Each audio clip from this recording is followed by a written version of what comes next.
बिस्मिल्लाहिर्रहमानिर्रहीम, अस्सलाम वालेकुम। मैं हूं अब्दुल कादिर और आप देख रहे हैं आपका अपना फेसबुक और यूट्यूब चैनल। आज तारीख है 23 जून और दिन है जुमेरात का।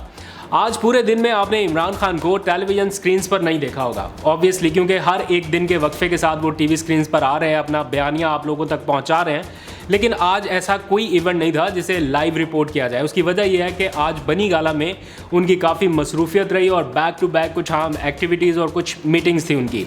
इसलिए कि एक बहुत ही दिलचस्प किस्म की कैंपेन शुरू होने वाली है और इमरान खान का रजीम चेंज ऑपरेशन अब मुल्क भर में फैलने जा रहा है। कब कब कहाँ पर क्या होने जा रहा है, इसकी बड़ी ज़बरदस्त तफसीलात हैं, आपको कुछ ही देर में बताऊंगा। और इसके साथ साथ इमरान खान ने लोटों का जीना मज़ीद हराम कर रखा है, पहले से है, अब मज़ीद हराम करने का फ़ैसला हो गया। इस ज़मीन में क्या फ़ैसले किए गए हैं वो भी आपको बताऊंगा। और एक बहुत अहम डेवलपमेंट ये कि इमरान खान फिर से इस्लामाबाद आ रहे हैं, ये बड़ी ख़बर है।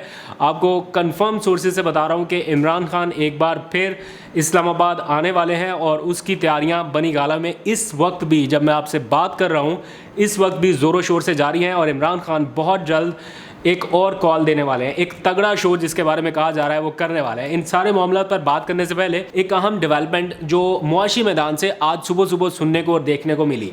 तकरीबन 2 माह के तवील इंतज़ार के बाद बिलाखिर डॉलर की कीमत को ना सिर्फ ब्रेक लगी बल्कि रिकॉर्ड कमी एक दिन में जो हुई है वो देखने में आई और तकरीबन 4 रुपये से ज़ायद जो पाकिस्तानी रुपया है उसने अपनी वैल्यू को गेन किया है। इसका क्रेडिट IMF को देना है, मिफ्ता इस्माइल को या मुस्लिम लीग नून को, इसका फैसला आप लोग कर लीजिए।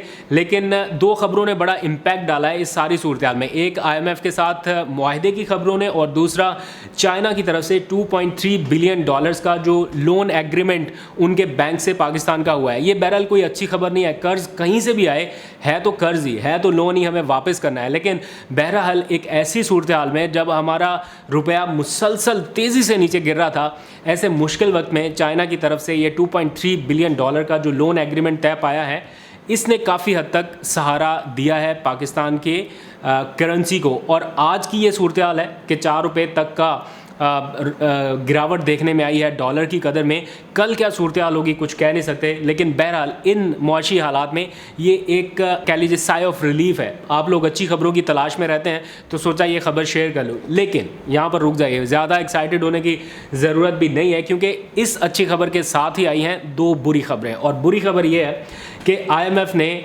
जो एग्रीमेंट पाकिस्तान के साथ तकरीबन तय कर लिया है उसके साथ ही 440 अरब रुपए का, ये कुछ छोटी रकम नहीं है, 440 अरब रुपए का मज़ीद टैक्स लगाने का कहा है पाकिस्तानी हुकूमत को। और पाकिस्तानी हुकूमत ने ये मुतालबा भी तस्लीम करना है जिसके नतीजे में मुख्तलिफ़ किस्म के टैक्सेस आप लोगों पर आयद होने हैं। जो पहला टैक्स आपको भुगतना पड़ेगा उसके लिए आप जहनी तौर पर तैयार हो जाइए कि 50 रुपये तक का जो लेवी टैक्स है पेट्रोल की प्राइस पर वो आयद होने जा रहा है। हर महीने 5 रुपये या 10 रुपये जितनी भी रकम तय होगी वो हर महीने इंक्रीज़ होगा और ये हर महीने तब तक इंक्रीज़ होता रहेगा जब तक 50 रुपये टैक्स की मद में पेट्रोल की असल कीमत पर आयद ना हो जाए या ऐड ना हो जाए। इसका मतलब ये है कि पेट्रोल की जो प्राइसेस है जो अभी है उसमें 50 से 55 रुपये का इजाफा आप देख सकते हैं अगले चंद महीनों में। ऑल्दो के आलमी मंडी में पेट्रोल की कीमतें अभी कम होना शुरू हो गए हैं, ये डाउनवर्ड ट्रेंड जो है अभी देखने में आ रहा है। तो जहां पर कम हो रही हैं कीमतें वहां पर हुकूमत को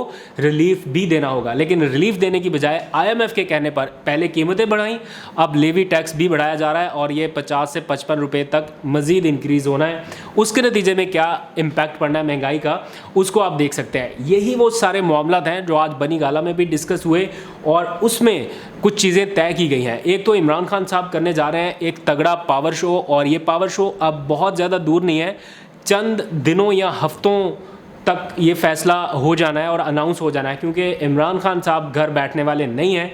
और बहुत जल्द, मेरी ये अपनी ज़ाती इत्तला है, मैं 1 से नहीं 2 से नहीं 3 सोर्सेज से इसको कंफर्म और वेरीफाई करने के बाद आपको बता रहा हूँ कि इमरान खान बहुत जल्द इस्लामाबाद की कॉल देने वाले हैं और इस कॉल में अब वो उन लोगों को शामिल करने वाले हैं जो महंगाई से बराह रास्त इफ़ेक्ट हो रहे हैं, यानी जिनमें ताजर हजरात भी होंगे, ट्रांसपोर्टर्स भी होंगे, आम पब्लिक भी होगी और वो तमाम तबके जो इस महंगाई से इफ़ेक्ट हो रहे हैं, तो उन लोगों के साथ इमरान खान एक बार फिर इस्लामाबाद की कॉल देने वाले हैं। जो वो कह रहे हैं ना कि एक तगड़ा पावर शो करूंगा, वो यही वाला पावर शो है। अब मैं नहीं कहता कि लोग कितनी बड़ी तादाद में निकलेंगे या क्या उनकी मज़ीद हिकमत अमली होगी, वो कुछ चीज़ें मालूम है लेकिन अभी बताने से मना किया गया है। लेकिन आइंदा आने वाले चंद दिनों में ये चीज़ें रिवील होती जाएंगी और आप लोगों को पता चलता जाएगा। लेकिन इसके साथ साथ एक तगड़ा और मज़ेदार पावर शो जो कल के दिन उन्होंने किया रजीम चेंज ऑपरेशन के हवाले से, जो सेमिनार कल हुआ इस्लामाबाद में, उसने इतना बड़ा इम्पैक्ट क्रिएट किया जो मैं भी नहीं समझता था और शायद पीटीआई के लोग भी नहीं समझते थे कि उसका नेशन वाइड इम्पैक्ट इतना ज़्यादा और स्ट्रॉन्ग जाएगा। और ये एक बड़ा कम्बिनेशन के साथ जो फार्मूला बनाया गया कि इमरान खान प्लस उनकी मुआशी टीम प्लस जर्नलिस्ट को भी इनवाइट किया गया, जैसे कल आपने देखा अरशद शरीफ ने भी स्पीच की। तो ये जो कॉम्बिनेशन है, इसको लेके अब इमरान खान जा रहे हैं मुल्क के तमाम बड़े शहरों में, और ये रजीम चेंज ऑपरेशन सेमिनार जो है ये अब मुल्क भर में होगा और हर जगह पर इमरान खान जाएंगे। जितने बड़े शहर हैं, फैसलाबाद, मुल्तान, लाहौर, कराची और जो बड़े शहर हैं, वहाँ पर ये सेमिनार होगा। इमरान खान ख़ुद भी खिताब करेंगे और जो सियासी शख्सियात और जो सहाफ़ती तबकात हैं उनको भी इनवाइट किया जाएगा और बार बार इस रजीम चेंज ऑपरेशन की कहानी को हैमर किया जाएगा। इसका क्या इम्पैक्ट जाना है और क्या जा सकता है, इसका अंदाज़ा आप सिर्फ इस बात से लगा लें कि कल से लेके अब तक ये बहुत भारी पड़ा है, कुछ लोगों पर बहुत इम्पैक्ट गया है इसका, और एनालाइज हो रहा है कि अगर ये फर्दर जाता है तो इसके क्या असरात होंगे। और मैं बड़े आपको हॉर्सेस माउथ से बता रहा हूँ कि इसने बड़ा डेंट क्रिएट किया है और अब इमरान खान इसी पॉलिसी को लेके आगे बढ़ने वाले हैं। फर्दर क्या होगा आपको अपडेट करूँगा। लेकिन जो एक दिलचस्प खबर है वो ये कि इमरान खान ने लोटों का जीना पहले से हराम कर रखा है, अब मज़ीद हराम करने जा रहे हैं। वो ये कि जितने भी लोटे मुनहरिफीन जिनको नाअहल करार दिया गया है या डी सीट कर दिया गया, अब वो इलेक्शन लड़ने जा रहे हैं किसी एक इंतखाबी निशान पर। और तमाम जमातों ने इत्तेहाद तो कर ही लिया है कि हम एक दूसरे के ख़िलाफ़ नहीं लड़ेंगे, एक दूसरे का साथ देंगे। ये भाईचारा, ये मोहब्बत, जो लाजवाल मोहब्बत आपको इन दिनों में देखने में आ रही है, ये शायद आपको मुल्की तारीख़ में ना पहले कभी देखने को मिली होगी ना अब शायद देखने को मिलेगी।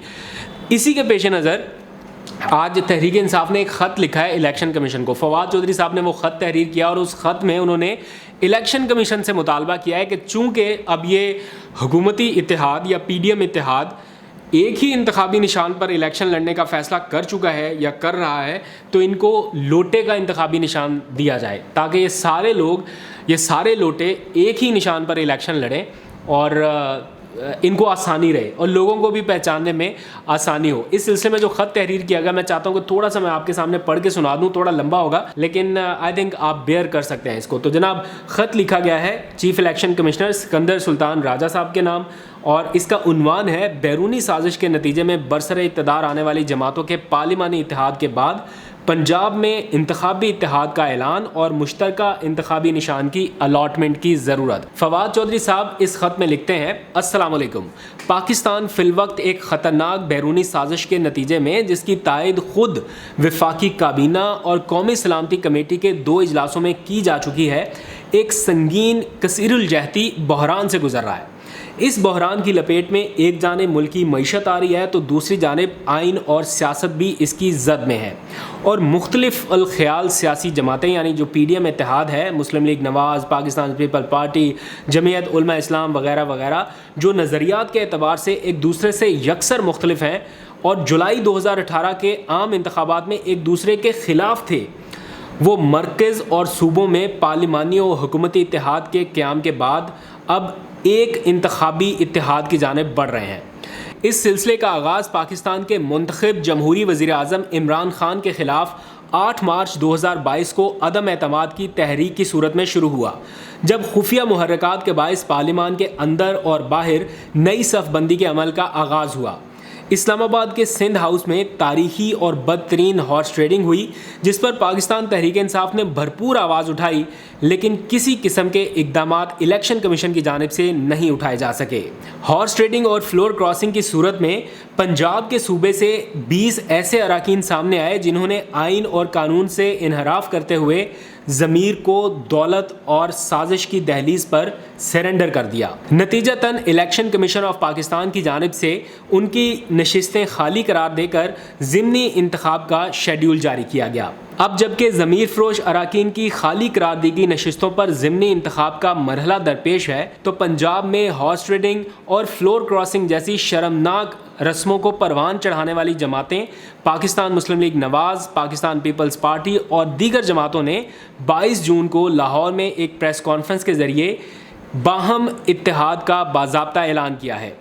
इस इत्तेहाद में शामिल जमातों ने ज़िमनी इंतखाब में ज़्यादातर उन्हीं लोटों को मैदान में उतारा है जिन्हें कमीशन बे फ्लोर क्रॉसिंग का मुर्तकब करार दे चुका है। ऐसे में लाजम है कि उन तमाम जमातों को एक इंतखाबी इकाई तस्वुर किया जाए और इन्हें अपने इनफरादी इंतखाबी निशान के इस्तेमाल से रोक कर मुश्तरका इंतखाबी निशान अलॉट किया जाए।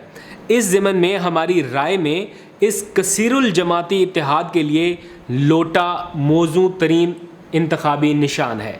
साथ में लिखा गया कि इससे अवामुन्नास को दौराने इंतखाब वोट के हवाले से फ़ैसला साजी में मदद मिलेगी, वोटिंग टर्न आउट पर नहायत मुस्बत असरात मुरतब होंगे और इंतखाबी अमल में दिलचस्पी का पहलू भी नुमाया रहेगा। खैर अंदेश फवाद चौधरी। तो ये था उस ख़त का मतन। आई होप कि आपको भी थोड़ा दिलचस्प लगा होगा ये लोटे का इंतखाबी निशान। अपनी राय से ज़रूर आगाह कीजिए। आज तक के लिए इतने, अपना बहुत सा ख्याल रखिए। खुदा हाफिज़।